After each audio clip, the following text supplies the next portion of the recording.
你哋唔好睇呢度環境咧，凹凹凸凸咁啊。其實呢度咧係香港最好食嘅地方。個師傅咧由我坐低咧一直炒冇停過㗎，你就知道有幾好食啦。呢度得唔得？呢度得唔得？呢度坐得嘛？2位嗎？2位啊，坐得啊？就係坐喺啲咁樣位食嘢㗎啦。只要去過深水埗強記，你就會體會到真正嘅大排檔風味。呢度長期咧係冇人理我嘅。要個招牌九肚魚。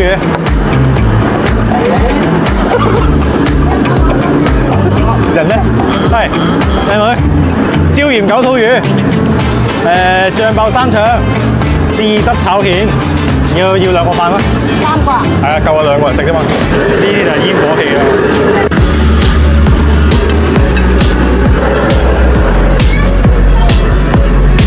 醬爆生腸110蚊，拎上嚟啊出晒煙，好鬼香。呢個生腸好彈牙，佢食落去咧係唔會腍嘅，勁有鑊氣。尤其是係佢哋啲醬汁，每一啖都係醬香味十足。豉椒炒蜆100蚊一碟喎，喂，份量都 OK 多嘅喎，真係。你望落去咧就好有食慾，而家全部啲醬汁咧鋪滿晒啲蜆度，啲蜆都幾大嚿啊。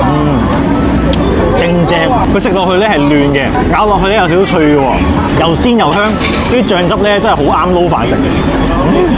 喺第二度咧真係食唔到呢隻味啊！呢啲就係叫正宗嘅香港味道啊，香港正宗大排檔味道。食落去咧有椒鹽嘅鹹香味啦，仲有啲蒜香啦，仲有魚嘅鮮甜。3個餸入面咧，最值得食咧就係呢個啊！